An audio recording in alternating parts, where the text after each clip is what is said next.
And into Champions Select for game number 1 between Game Talents and IMA. Already, Twist of Fate, Bard, and Karma have been banned out by Game Talents, whereas IMA, they're going to take away LeBlanc and Trundle. And, you know, kind of in their own group, Game Talents beat everyone below them and then lost to everyone above them, and we're like, oh, this is a very predictable team. And then you're right, they went into cross-conference and they started taking games off, like, the WEs and winning those sets and then losing sets as well, and we're kind of like, this is a little bit backwards. So I really do hope they can find consistency in both of these lineups because they have potential to be the second or third team in their respective groups. Well, in game 1 here, once again, you know, kind of a trend that followed over from yesterday. No Vladimir, no Rise ban coming into the match. In fact, Kindred was the final ban coming out from IMA, which means Game Talents are going to instantly lock in the Vladimir. That does leave Rek'Sai and Rise both open and available for IMA to pick. And what we've kind of seen is if you give Vladimir to a good farming mid laner, he can put on a lot of pressure without actually having to have kill threat because of the way he controls minion waves. Rise doesn't really get that benefit of being able to do so. So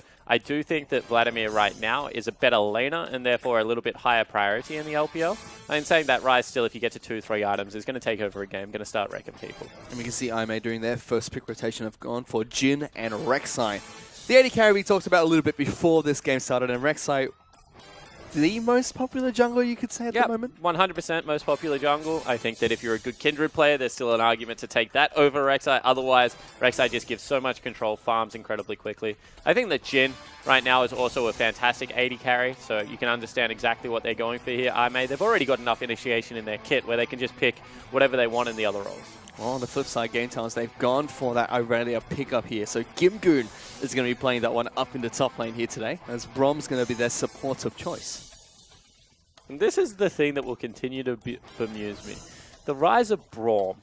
Like, Braum came out of nowhere. And, like, last week, I think it was, against EDG, RNG started first banning it.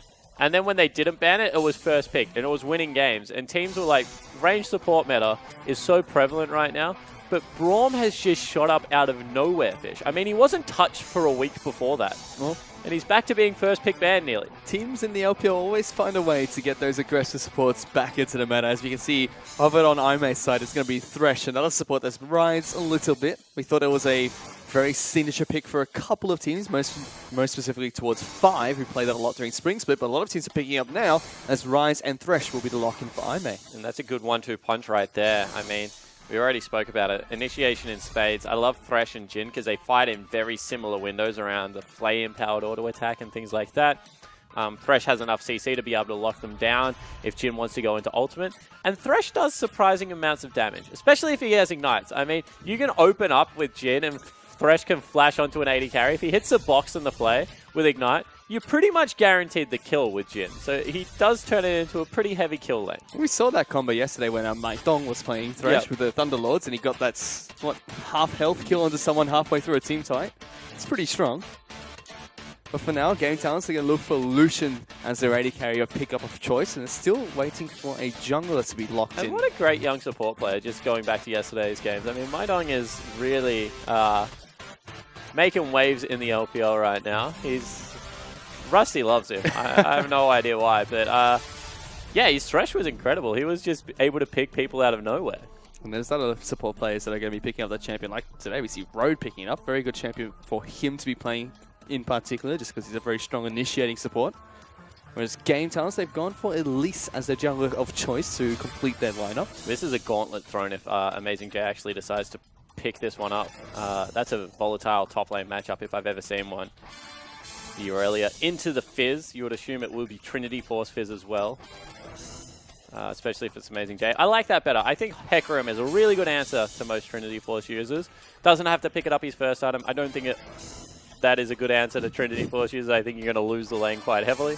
Probably have to lane swap if you go towards an Nautilus, Amazing J. And when you've locked in Jhin Thresh, which is such a potent 2v2, probably don't want to do that. But he's doing it anyway. Well, Amazing J does have this interestingly diverse champion pool. He played Darius for a single game during LPL, and now he's going to be picking up Nautilus for the 3rd time here. Well, Darius and Garen are actually, he's very vocal about Darius and Garen being his 2 favorite champions. So he loves the Juggernauts. Nautilus doesn't really fit in a Juggernaut at all category. I honestly, this is going to be a really interesting matchup to see how they try and hide the Nautilus early game, because Aurelia, especially when she gets to about the level 4 mark, can start taking over lanes. We certainly can, and we haven't seen too much of Aurelia in the LPL. In fact, it's Amazing Jay, like you mentioned earlier, that's normally the one that's playing the champion. Today we're going to get Gimgoon on it, his first appearance of Aurelia this split in the LPL. And I feel like the reason we don't see Aurelia much is because there is a tendency still in the LPL to fumble lane swaps, you know, not be able to get deep wards, get trapped in what is an extended lane swap. You know, they sometimes muck up lane assignments, and we do see top lanes quite often get very far behind. So that's why I'm expecting Game Talents to try and fight for that 2v2 as much as possible. See if they can get Gimgoon the one-on-one matchup. Especially feels like with the AD carry supports being the primary focus for LPL, they go for that tank top laners mostly. But for now, we're going to head into Summoner's Rift for game number 1 between Talents and Aimee.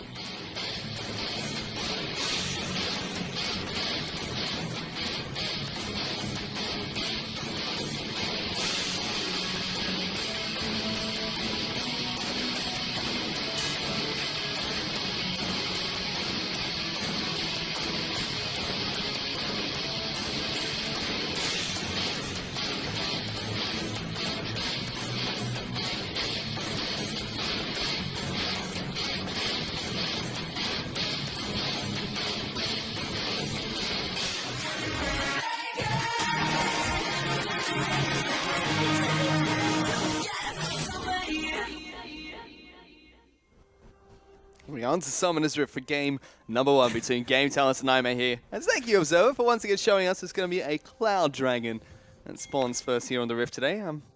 Don't think we'll see too much fighting take place over that one. Nah, although, you know, you never know with these teams.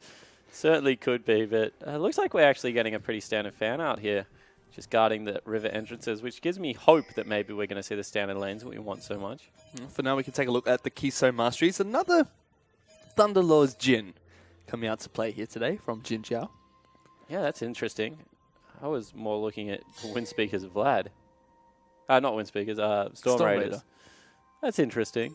You don't see him that much very often. Well, he's got Ghost as well, so he really wants to run fast. Yeah, he's going to be booking it around Summoner's Rift. And it's actually Game Talents that go for a blind swap here. You don't really know whether that is because they spotted someone out or whether they think that they can just get it done. But this will hurt the Aurelia a little bit. She doesn't have the same jungler's distance of what Nautilus does. Yeah, I was thinking about it a lot. I think that for a laning summoner, Thunderlords is better. The reason I say that is because you trade generally on your second last bullet as Jhin. So what you'll do is you walk up, you shoot him, you'll get the guaranteed crit on your last bullet, you'll speed up really quickly, and you go away, you'll throw a grenade in between, maybe try and hit him with your W a little bit. Thunderlords really makes that a beneficial trade. The later the game goes, however, when you start getting up to around the 600 AD mark, which is very possible on Jhin, it just becomes so much more valuable to have what is normally Deathfire Touch. Well, we're going to see Jin Jiao bringing the Thunderlords here today. You know, suits their playstyle a little bit, coming from the LSPL, known for their laning phase, known to be very aggressive and strong early in the game. And we do see that lane swap coming out from Game Talent. So Pentakill and Savoki head up to the top side of the map. Jin Jiao and Road down to the bottom side here after taking their Grump camp away. And this is something we've seen actually very often, is that the AD carry will now chase the top laner away because you're only bringing 2 people there generally. As Avoidless is able to pick up his red buff. Savoki's not done yet, however. He's got another shield in him, at least one. He stole one of those small lizards. Looking for more now. Amazing Day doing his best to bloody block Savoki to get anywhere closer to this Raptor camp. Yeah, and that's where it gets dangerous, because all of a sudden, you know, you might have a red buff top laner flashing on you and stuff like that, so you have to get out of there quite quickly. But a little bit less impediment here for the Game Talents duo, and the reason for that is just with a Jhin, you have to be so careful how you set up your lane swap.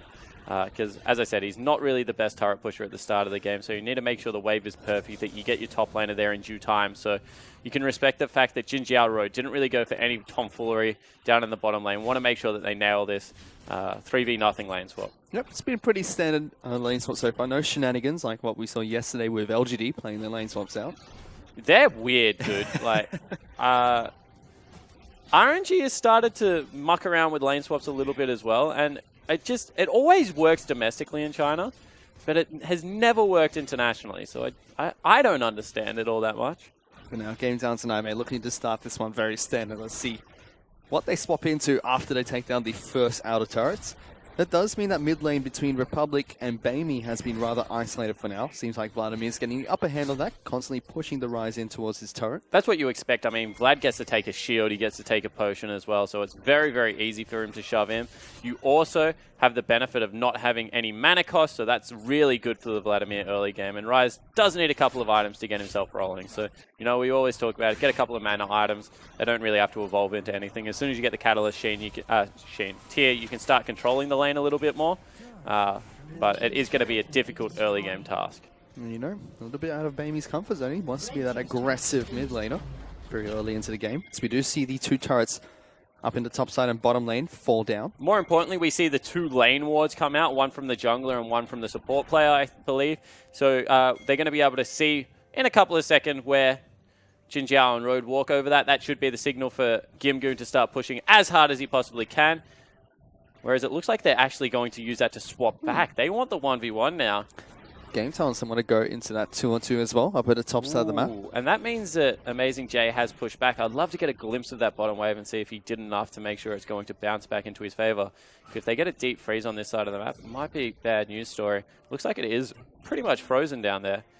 Top lane is going to continue to push towards Game Talent, so a little bit of a mind game in advantage of Game Talent. Well, let's see if GT can freeze that one down on the bottom lane with Aurelia. Definitely wants to pick up as much farm as possible to get her items stacked up and going. And you know, this isn't a bad tactic, because all they really do give up if they do freeze it is the Cloud Drake. And Dragon used to mean a heck of a lot more than what a Cloud Drake does right now, which is why this was a frowned upon tactic.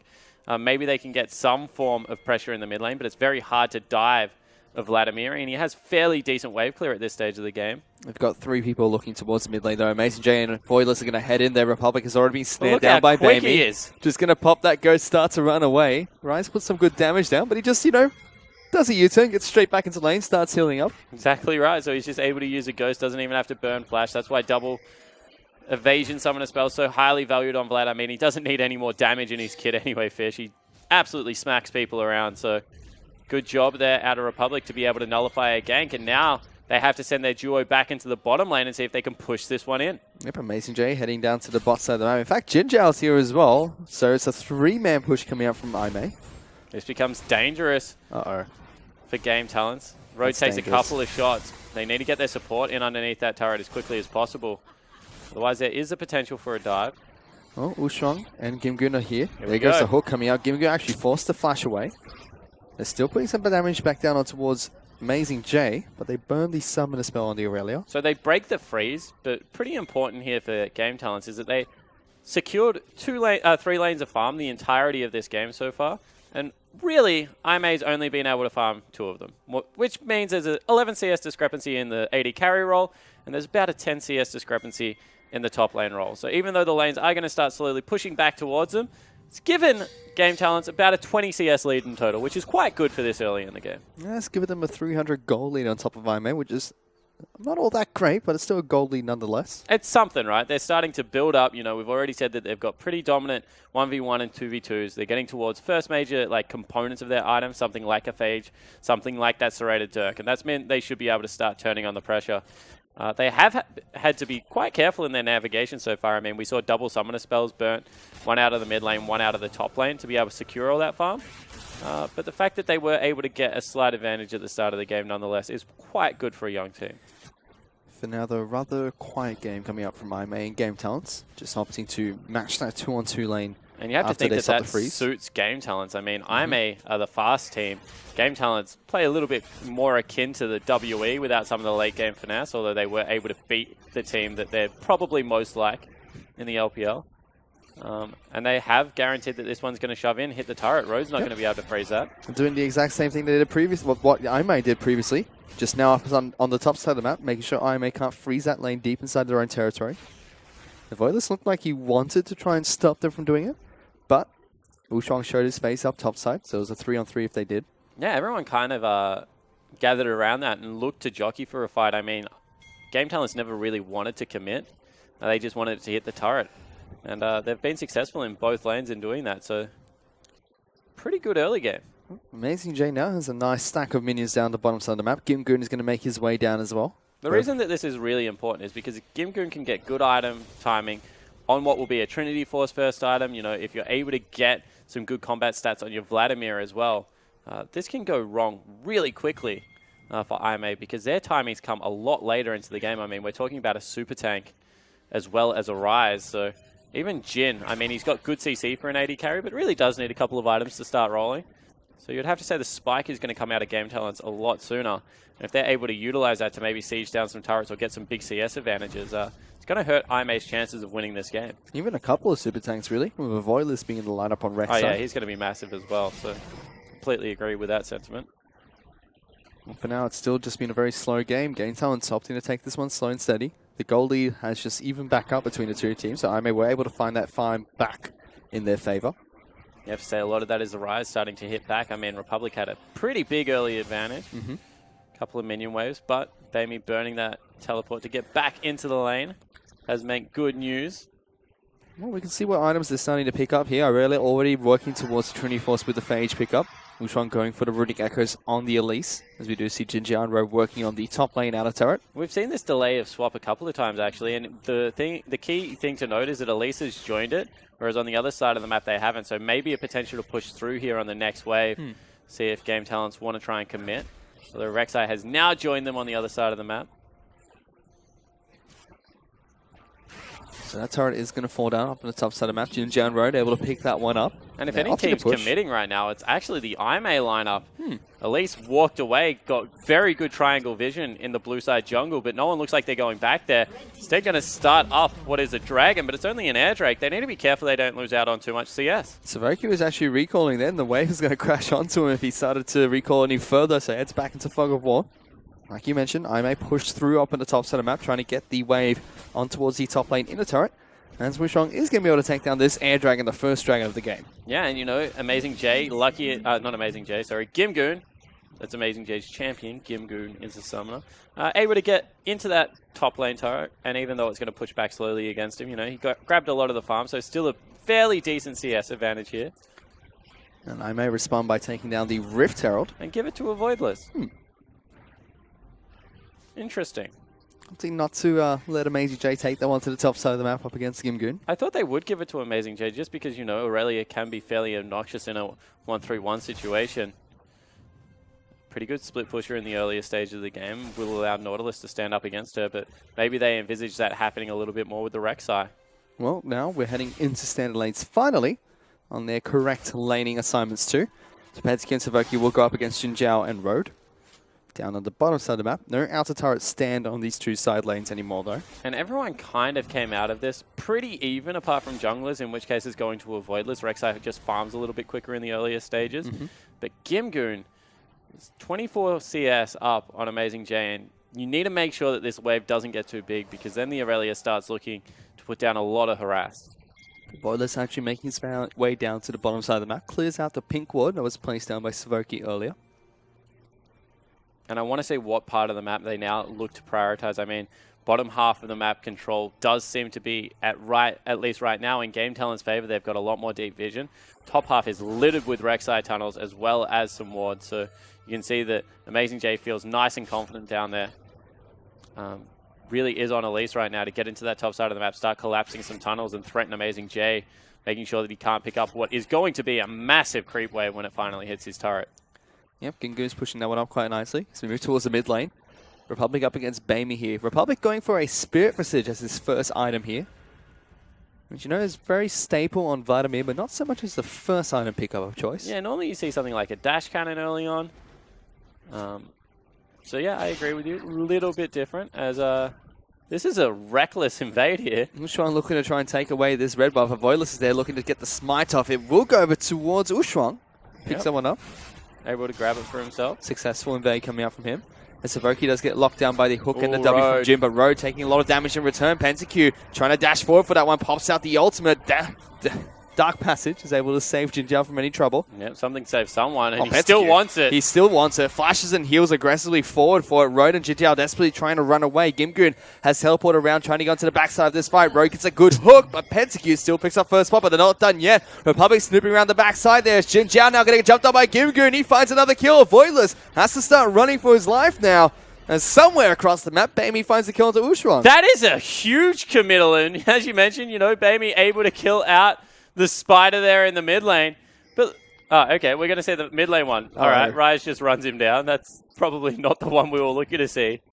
I actually wanted to see how that all started off because they land the hook onto the Braum and probably not the target they were looking for, miss out on the chain CC. And then, honestly, it was PentaQ. He goes berserk, does not take kindly to Savoki being singled out at all, and chases 2 members 3/4 away down the lane. Yeah, this is almost like a reversal of roles coming from Spring Split. Spring Split or Savoki, I will save you, PentaQ, when you go too aggressive and we don't really want you there. Now it's like, PentaQ, I will save you, Savoki, when you get hooked up. Make sure you're all right. It was like, hands off the support. The AD carrier support from Game Talents, taking care of each other since Spring Split. That does give 2 kills on over towards Game Talents. They did burn the teleport from Gimgoon to get down to the bottom lane there. Double summoner spells out of mid, top, and AD carry to guarantee those 2 kills, but 2 kills nonetheless, one of them being first blood. Definitely worthwhile. Now Amazing J is actually getting ganked here by Wu Shuang. Going to be able to find him in this bush. Tries to slow them down. Pops the ultimate as well. Teleport is coming up into the top side of the map from Baimi, but Gimgoon and Wu Shuang just continuing the chase. The repel comes out, gets the hook onto terrain to try and close the gap. Gimgoon still pretty fast and looking for the chase. Avoidance is up here. Gimgoon does get the slowdown. Pops the ultimate. Will be able to take down Amazing J. No, just quite. It was Wu Shuang gets that final auto attack down to take the Nautilus up in the top side of the map. So once again, really good committal because they force him off a massive way. They're going to be able to guarantee a freeze right now. And they do get the teleport also out of Baimi. So really nice job from Game Talents attacking the weak side of the map. We already said it. If Amazing GA loses too much more farm, he's at risk of becoming like a really easy target for Aurelia to single out. He's done a good job so far. Game Talents, although they've made the aggressive plays across the map, they're still dead even in goal with IMA at the moment. Yeah, and there's a pretty big wave that Jin Jiao's holding as well. So that's going to be risky to be able to get in there. Actually started to shove it. Also, next dragon is coming up. Fish, let's play the game again. What is it? I'm going to go with Ocean Dragons. That's what it was last time when I was wrong. All right. We'll see how he goes. Knowing my luck, it's going to be another air dragon. So yeah, this is kind of worrisome for both teams. I mean, Jin holding a massive wave, Aurelia holding a wave on the other side of the map. It's not really where either want to be. Is Zhuang able to clear out the pink ward there? Whoa. Pops the Raptor sense for it. No. No, Spectator not letting us see today. Have to keep us guessing for another 30 seconds. But here's an aggressive teleport from Amazing J. Looking for PentaQ and Savoki. The Braum has been locked down. Force to flash away. Curtain Call comes out. Jin misses the first. Hits the second onto the Braum. We'll get the third and fourth to take him down. And Jin Jiao finds the pick onto Game Talents. Yeah, and only 15 seconds to the Dragon means that's probably going to be a free objective for IMA as we pan. No! We don't get to see what it is, ladies and gentlemen. We're going to keep you guessing. There it is. You were wrong. I thought so. It happens to the best of us, man. Don't worry.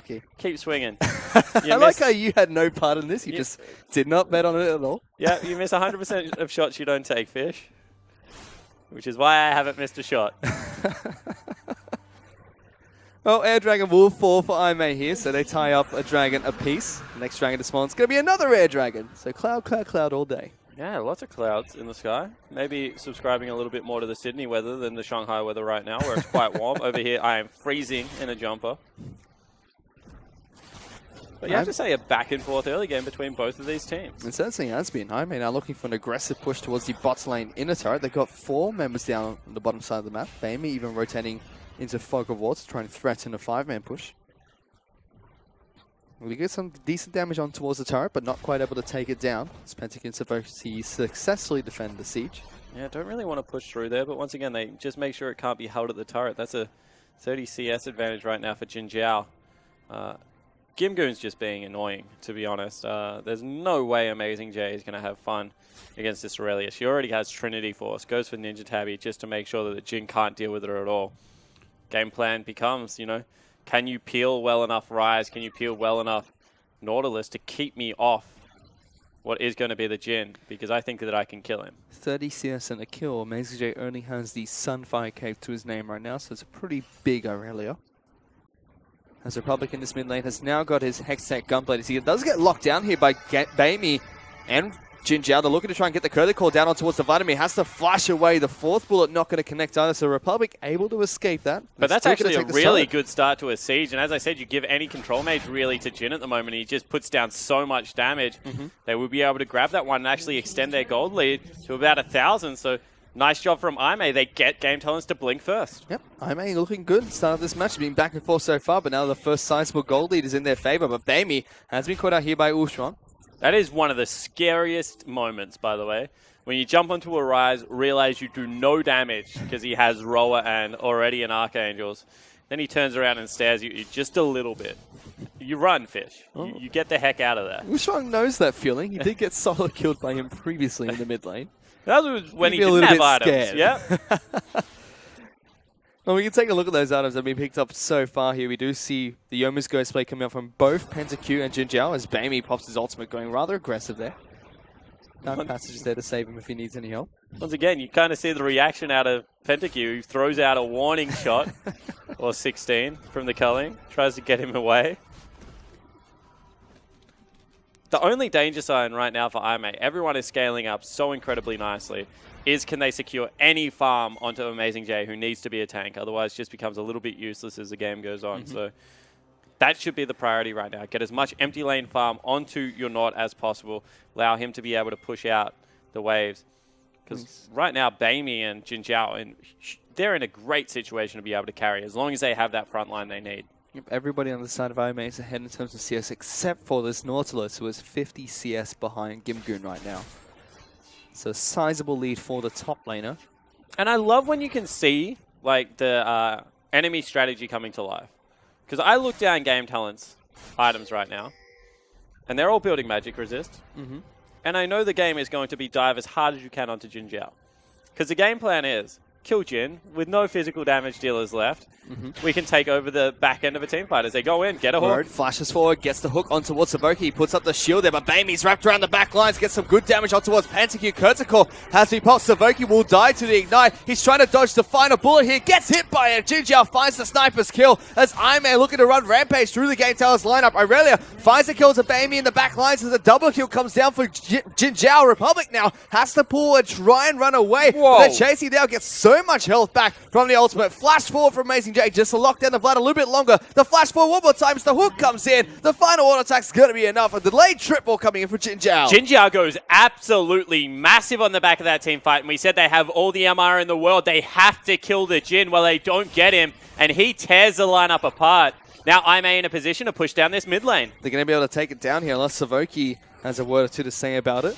He's looking to try and defend the siege all by himself for now. Tags up Amazing J, slows him down. Gimgoon comes up, does get locked down by the hook there. Fly backwards as well, tries to get out. Gonna get knocked up by a Voidless. Lots of damage going down to Savoki and towards Gimgoon. Does stun up a Voidless, gets tanky turret, hits his PentaQ. He's going off, dashes forward, pops the Yomu's Ghostplay. Finds the first kill for his team. Yeah, they needed that. They needed to hit back because otherwise a tier 2 was going to fall down. Now all of a sudden, Game Talents do have a slight window where they can try and pressure the mid lane turret of their own. And this game is so close. They're looking to do just that. They get some good damage down towards the mid lane outer turret. This should fall down. No major objective. Amazing J has teleport, so does Baimi. They can potentially look for a flank. Don't call for it. So we'll just back away. They give it up for free. We're back within 1,300 gold. Very even between these two teams. Seems like Aime are the aggressors the later half of the early game here. As Game Talents have been a little bit more reactionary at the moment. As I said, like Aime are kind of the sprinters of the LPL. They set up very, very nicely around something, but when they pull the trigger, they all go in unison. They go very, very hard. Kind of how LGD used to play when they had breaks between their sprints. Now they just run like madmen until they're out of breath, fall over and die somewhere. But yeah, so it's really nice to watch Aime actually play as a team. The difficulty is if you mis-execute on one of these, not educate, does come back and bite you in the bum, Fish. We'll have to see if they do mis-execute it all here. Ah! Got it. It's contagious, Spawn. It is. I may have found a nice 2,000 gold lead for themselves at the moment. I like to just think it's that you're competitive. You know, anything you can do, I can do better. You know, you think you can butcher the English language? You wait till I start speaking. I don't think that's a contest I want to be involved in at the moment.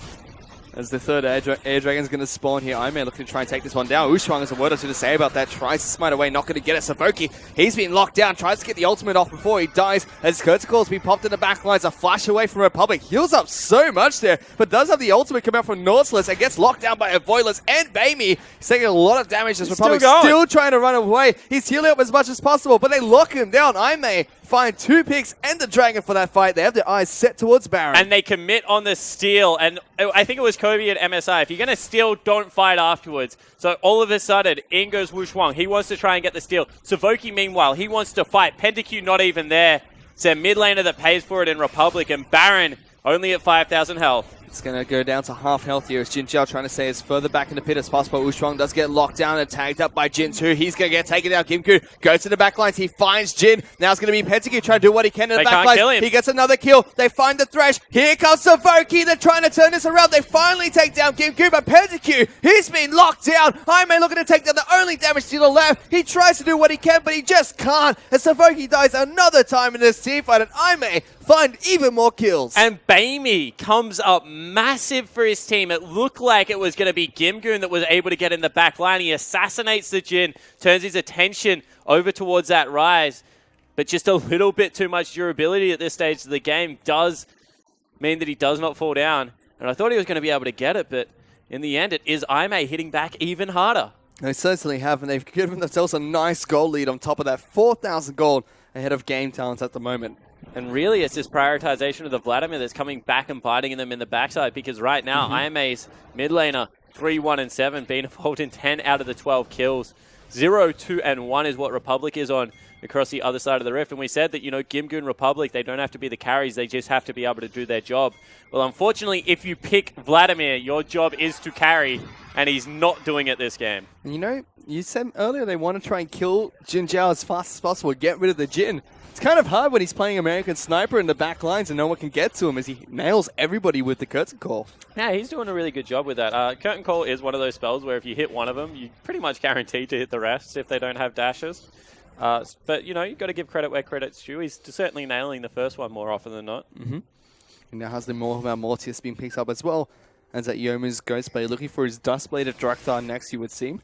As Roche finds another hook onto Savoki, pops down the shield, tries to stay alive as long as possible, but Jin Jiao hits the Curtain Call and finds the kill one more time. And you can see that he fires out the second bullet, doesn't hit. So save the cooldown, you know, go back towards Baron, restart this one up with a Voidless as well as Baimi. They tear through this so incredibly quickly. They're going straight on top of that Baron. They decide to peel off. Amazing J is actually behind them. This is a very big pincer. Road was looking for the hook. It's going to get flashed away by Wushuang, but PentaQ's being caught. Baimi finds the kill. They're going to lock down Republic, who immediately has to go into a pool and Hextech his way out of there. The flash forward for the Mexican gets another one. A Voidless is joined in the fight as well. Road's going to find that kill for herself. Gimgoon gets locked down. Aimee, they're steamrolling through Game Talents. And Hook City coming out of Road and Amazing J right now. They are nailing every single one of their dredge lines and death sentences. And right now, there's not really all that much the Game Talent can do, but slowly, one at a time, feed themselves to this Baron pit. And once again, they go straight back towards the Baron buff. They're looking to try and take it down this time around. Game Talents,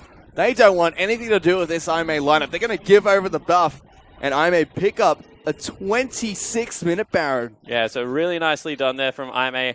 I mean, they just kept going back there and peeling off straight away. Amazing J had a really nice flank this time around. And, you know, overzealousness from Gimgoon as well as Wushuang. They didn't really have PentaQ's back at all, and PentaQ just got absolutely destroyed. He certainly did, and he was playing those team fights pretty well to start off this game. Had some impressive dashes and bobs and weaves throughout them. That team fight just got slaughtered from the flank from Amazing J as well. Time and time again, Roseby finding these hooks to start off the fights. Most of them go over towards Savoki, who they obliterate before he can do anything in return. And you know, it's a 60 CS lead still for Gimgoon over Amazing J, which is what we said was a big win condition, but 10 assists and a couple of kills are going to more than make up for differences there. Not to mention the fact that, you know, the neutrals are just continually going in Aimee's direction. So AJ's caught up so incredibly well. And now, on what is a very poor tank shredding comp, he's in a situation to just be that huge frontliner along with a Voidless that his team needs. Well, he has been so far, like you mentioned earlier, flashing forward for lots of great dredge lines in this match. as I may look to try and push down the bottom lane inhibitor turret. They're already working on it. Got some Baron up minions doing some work there. Amazing J on road. Finds another good hooker towards Savoki one more time. Flays will shot backwards. He's going to sacrifice his life for it as Gimgoon's gone back into the back lines. Takes a lot of damage from Jin Jiao. They find a good dredge line again to be able to take down Gimgoon. Protobell comes out. There is the ultimate. Kurtzakor finds the second shot. Pentacu's trying to block them. The fourth one goes straight into the Lucian. Knocks him away from the turret. As a teleport comes straight out here to try and get back into this fight. Amazing J walks on over. They would be able to take down the bottom lane inhibitor turret and probably the inhibitor for that too. Yeah, and you know, Pentacu, you saw that he doesn't even really want to tank the last one there because Jin Jiao is absolutely destroying people right now. They get back in with a teleport. They're able to grab the inhibitor. Dragon is about to respawn. They'll grab that on the way out most likely. And IMA have just taken it up a notch. Game Talents look like they could go with them. And IMA's just kicked it into another gear, and there's no response. 9,000 gold ahead of Game Talents. What looked like to be a game where Game Talents were just going to start to scale and outscale. IMA have just been shut down. They really showed their aggression after the lane swap was completed from these two teams. And they're not stopping. They're forcing Game Talents to completely react every single time, as Ocean Dragon is going to be the dragon that spawns here for IMA. They take that one down. He's going to be the Elder Dragon that spawns next. Yeah, so Elder Dragon up. No real combat dragons to be had in this game, but 3 dragons is still nice when you grab the Elder Dragon on top of it for all that burn damage. Really, I don't even... they're so far ahead. 8,000 gold, 29 minutes. This game exploded in what was a flurry of action. And ever since, like, when we were watching PvE-style League of Legends, just jockeying around the map, you know, Game Talents looked once again like they were going to come out ahead. But IMA, they kind of just have played very clean team fights since then. Been able to get the pick before every single one of them, priority members, and take them out. It seems like Game Talents just can't quite get into the back line to deal with Jin Jiao. Gimgoon tried to. That last fight, he got killed for it. Every time he tries to go into the back line, he dived forward. I mean, he even got the reset on road, I believe. You know, was able to pick up the kill there, look for the Jin, and there was just absolutely nothing he can do. Because as I said, it was up to Baimi and Amazing J to kind of peel back. And the fact that he hasn't really gone for a huge amount of magic resistance right now in his build just means that he can't get through this huge rise. Well, Baimi has his void staff and looking for a Guardian Angel. This next item pickup. Yeah, well, they haven't killed him before that fish, so I don't think they're going to be able to kill him afterwards. Meanwhile, Jin Jiao's also got the Dustblade of Drakthar, so has lots of armor penetration, especially with the last Whisper being picked up. And you know, this is a team call, right? It always is. Vladimir over Rise. What do we value? Yesterday, we saw the Vladimir come up absolutely huge. And, you know, was making a case for, if played well, can definitely do good things. You know, ghosting over the top of people, flashing, proto-belting, nothing in that series. Punished. Yep, just to remind you of that. That was LGD. Go check that one out, guys. Very nice Vladimir out of punish. But this time around, Republic's honestly done nothing this game. 0, 3, and 2 behind in farm pretty much. And has had the game flow just dictated to it. Not looking great so far. This Baron buff is going to run out for IMA, so that signals their retreat. They do get lots of turrets for it. Every single outer turret and an inhibitor for their troubles. And they do the right thing. They clean out the top side jungle as well. All 3 waves pushing simultaneously. They're just controlling any income that Game Talents can actually generate right now. Voidless is huge. I mean, he has a GA for himself as well. He's definitely a super tank at this stage of the game. 10,000 gold. Really just does come down to what they can do. They find Savoki again. I think this is deja vu here as the support gets locked down. I may find another pick and set their eyes towards another inhibitor turret. Road's a beast. I mean, he completely fakes out Gimgoon there, runs towards him, threatens to break the Banshee's Veil. Gimgoon tries to pretend he's going to tank it, swaps to Savoki straight away. That's going to be a second inhibitor going down, and you feel that this one within the next couple of minutes is going to be all she wrote for Game Talents unless they can get a miracle team fight against double GAs. I may have stormed onto the series road. He did get that initiating support. He's making work with his 1, 3, and 13. And they're looking for that final inhibitor turret. Rise pops the ultimate, doesn't find that hook on towards Gimgoon. Cocoon comes out, misses everybody. They're looking for more damage on towards this inhibitor turret. Should be taken down here by Aime. No response from Game Talents. Ushuan gets locked down. Republic tries to go to back lines. Kurtzakor comes out, finds a shot onto Pentacu. Dashes in. He's trying to get the culling off, but the minions are blocking it for Jin Jiao. Solari comes out to keep his team alive. It's a chaotic team fight, but Gimgoon's already getting taken down. So Voki will fall shortly after. Pentacu tries to use the base gates to get away. Voidless wants to chase him down. He's He's pretty low on health. Might want to regret that decision now in a minute. Has to flash away. Still has GA to keep himself alive, but the third inhibitor will fall down, and I may look towards the Nexus. Yeah, they're going to just start chipping away at these Nexus turrets. I mean, they catch Republic one more time. Looks like there's absolutely nothing that Game Talents can do. Nothing indeed. A teleport will return Amazing J and Bamey towards this Nexus. They do some work onto the turrets, and a very, very aggressive game from Aimee picks up the first win of the series. And what a good win, Fish. Like, there was just, you saw in that last team fight exactly what they were trying to execute on. Let's dive onto Jin Zhao. Let's take out what is probably half of the damage from this composition. But there was just a brick wall in front of him at all times. They couldn't wade through what was a Thresh and Nautilus as well as that Rise.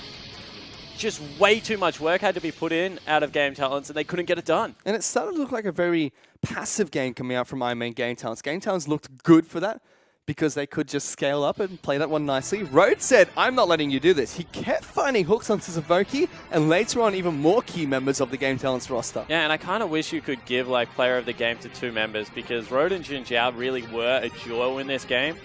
I mean, they got caught out in the bottom lane where, I guess, Gimgoon went massive, like double teleports and flashes were being burned everywhere. But after that, as soon as anything, a Flay, a death sentence came out, the follow-up CC was always going to be there from Jin Zhao, and he always had the damage. He was ahead of the clock at all stages of the game to be able to farm this one out, and he was just absolutely destroying people. And this is when Wushong tried to go for that steal there. Another hook onto Zavoki, obliterates him, and then just turn around the team fight. There's Jin Zhao, look at him with the Kernel Call. Nobody can touch him. Yeah, so once again, this was one of those fights where Wushong goes in to try and steal Dragon. It doesn't work out, but the CC is just so persistent out of everyone. I mean, Jin Zhao gets back involved there. And as you said, there was once they're in, Game Talents had to commit that hard, and there was no way out of any of these fights. A surprising victory coming in from the Aimee lineup. This is second against fourth here. Game Talents want to try and prove themselves to be one of the best teams in their group. Aimee been struggling to do that recently. They're looking like they're on the upward trend here. I mean, Aimee had just taken out Newbie in pretty convincing fashion this week. So they're definitely having a good week, and everything we've heard about this team is they are a little bit of a momentum team. This was a great flank coming out of Amazing J. They had good momentum this game. Yeah, they certainly showed that. They had a great series against Newbie, and then coming into this, they're just always able to execute onto what was a little bit of a sloppy Game Talents lineup. And on the red side that game, what was arguably to be the weaker side currently on Summoner's Room? Well, yeah, there was a lane swap, right? So you don't really get to determine. Like in standard lanes right now, I definitely think the blue side is stronger because you're able to get the cool gank pass in on the likes of Rek'Sai and Elise from behind turrets and stuff like that. But on a lane swap, that's equalized. That's why people lane swap so frequently. And there was absolutely after what was a pretty quiet 15 minutes, Game Talents just didn't get within touching distance. Well, Hook City tries for Aimee there as they head into the series 1-0 against Game Talents. We're going to head into a quick break. We're back with the rest of the series between Game Talents and Aimee.